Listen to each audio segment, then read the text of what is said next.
Star Wars Rebels was never supposed to be the champion of this franchise. It was the little animated show that snuck onto Disney XD, while everyone was still arguing about whether the sequels would recapture the magic of the originals. Rebels didn't have billion-dollar marketing campaigns. No theaters packed on opening night. No endless merchandise aisles at Target. It had a crew of misfits, a weird kid with a slingshot, and a stolen ship. And somehow, that was enough to outshine the so-called future of Star Wars. Now I know what you're thinking. That sounds crazy, right?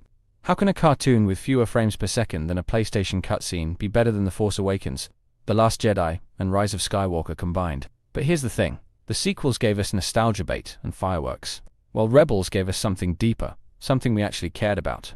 You can build a Death Star 3.0, but if your characters have the emotional range of a wet sponge, what's the point? And that's where the real frustration kicks in. The sequels had Rey, Finn, and Poe lined up like the next Holy Trinity.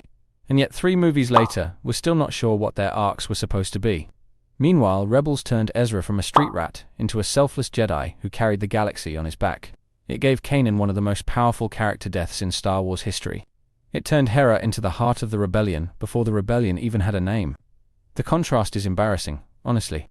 But here's the thing that really stings. Rebels didn't just tell stories, it made us feel them.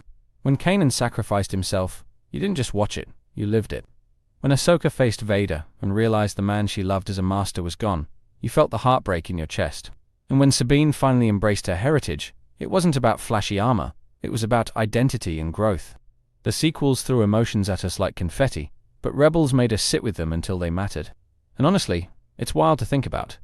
The sequels had CGI that could render every pore on Adam Driver's forehead. But Rebels, with its limited budget, gave us the Bendu, the Lothwolves, the World Between Worlds, and Thrawn. A villain so chilling that even Grand Moff Tarkin would have taken notes. It's the ultimate underdog story. The series, nobody expected to matter, became the one that actually carried the spirit of Star Wars forward. In this video, we're diving headfirst into why Star Wars Rebels wasn't just good, it was better than the entire sequel trilogy. We'll break down how it nailed character arcs, why its emotional moments cut deeper than anything the sequels managed, and how it expanded the galaxy in ways Disney's billion-dollar blockbusters never dared. So grab your lightsaber, maybe pour one out for poor QAnon, and let's talk about why Rebels quietly became the Star Wars story the sequels should have been all along. How can a small-scale animated series compete with billion-dollar movies packed with nostalgia and the original cast? But then you actually think about it. You compare what Rebels achieved on its smaller canvas versus the sequels with all their firepower, and suddenly the scales start to shift.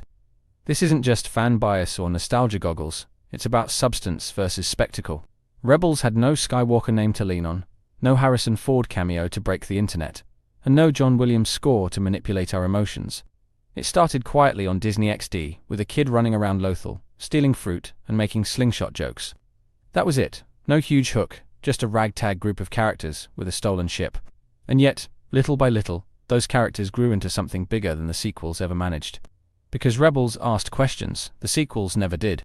What does found family look like in a galaxy crushed by an empire? What does sacrifice mean when you're outgunned and outnumbered at every turn? How do you hold on to hope when everything is stacked against you? The sequels wanted to answer those questions, but mostly tripped over nostalgia and lens flares. Rebels lived in those questions and built its identity on them. And here's the fascinating part. Rebels didn't feel like it had to prove anything. It wasn't screaming, "Hey, remember Star Wars" every 10 minutes, like The Force Awakens did with Death Star 3.0. It created its own mythology with Inquisitors, Lothwolves, the Bendu, and even the World Between Worlds. Somehow, a cartoon about space teenagers expanded the Force more effectively than movies, costing hundreds of millions. That's the hook right there. Rebels didn't just surprise us by being good, it shocked us by being better. And once you realize that, you can't stop looking at the sequels and thinking, wait a second, how did this happen? The sequels were supposed to be untouchable, the safe bet, the guaranteed cultural juggernaut. And yet, somehow they fumbled harder than a stormtrooper aiming at Luke. You had all the resources in the world, and still the trilogy gave us a recycled A New Hope, a divisive middle chapter, and a finale that was basically Wikipedia fan fiction. Meanwhile, Rebels, a so-called kids cartoon, gave us a 4-season story with actual beginning, middle, and end. The thing that grates the most is the wasted potential. Finn was teased as a stormtrooper who broke free, and then spent the rest of the series yelling Rey and holding her hand. Poe was supposed to be this hotshot ace, but somehow ended up arguing about fuel while Leia floated through space like Mary Poppins. Rey was the central figure, and the best they could do was tie her to Palpatine in a twist that felt like it came from a dartboard. Han's death should have crushed us, but it felt rushed and hollow, especially when The Last Jedi barely dealt with it. Luke's arc was divisive, not because it was bold, but because it lacked the foundation to justify the choices. Leia's goodbye, in Rise of Skywalker, was more about patching over Carrie Fisher's passing than delivering a story beat. Now think about Rebels.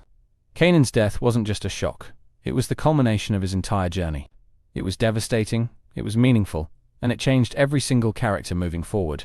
Ezra, carrying the burden of that sacrifice, gave the final season its heart. Hera, grieving while still holding the crew together, was one of the most powerful portrayals of loss in the entire saga. It hit harder than anything the sequels could muster. Even small moments in Rebels carried weight the sequels never earned. Zeb learning to forgive Kallus for wiping out his people, and then actually befriending him. Ahsoka facing Vader and realizing the master she loved was truly gone. Sabine passing the Darksaber to Bo-Katan and grappling with her Mandalorian heritage. These weren't just plot points, they were emotional earthquakes.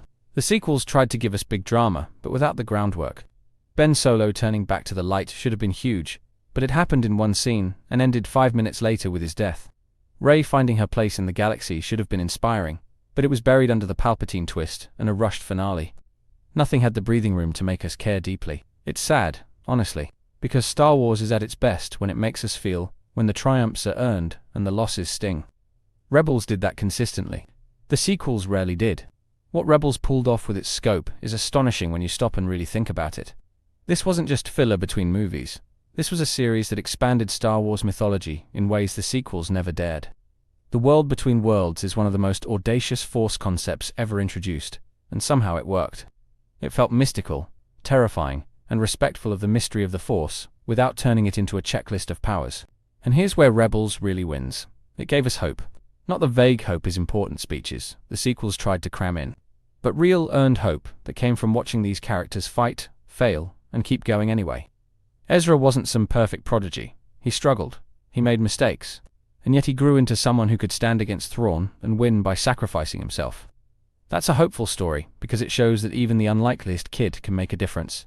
The Ghost Crew became more than just rebels. They became family.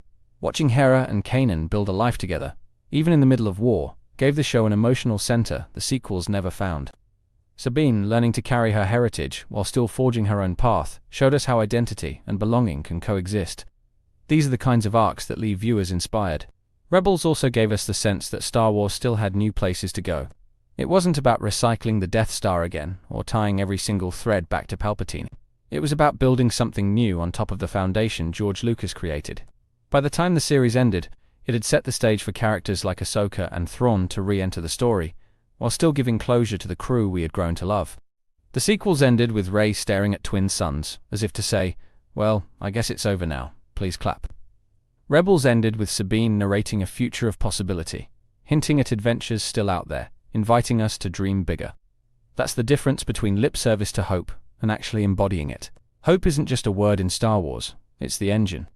Rebels remembered that. The sequels seemed to forget. At the end of the day, the tragedy of the sequel trilogy is not that it exists, but that it wasted the chance to be great.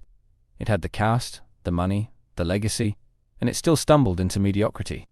Meanwhile, Rebels, operating in the shadows, became a better Star Wars story through heart, character, and consistency. That's not just ironic, it's damning. Rebels didn't need to be perfect to surpass the sequels, it just needed to stay true to the spirit of Star Wars. And it did, episode after episode. It honored the past with characters like Rex and Ahsoka, it pushed forward with Ezra and Sabine, and it gave us villains who were more than cardboard cutouts. That's how you build a legacy. The sequels will always have their defenders. And yes, they had moments that worked, but taken as a whole, they feel shallow compared to what Rebels accomplished. One will be remembered for box office numbers, the other for storytelling that actually meant something. And when fans look back years from now, I know which one they'll revisit. Thank you for watching. Be sure to like, subscribe, and hit that share button. My main channel is Critical Analysis Hub, where I post Star Wars content about the movies. My secondary channel is Critical Analysis Hub Plus, where I focus on the shows of Star Wars. And my third channel is Critical Analysis Hub XP, where I post comic books. Be sure to take a moment and check them out. Thanks, and may the Force be with you.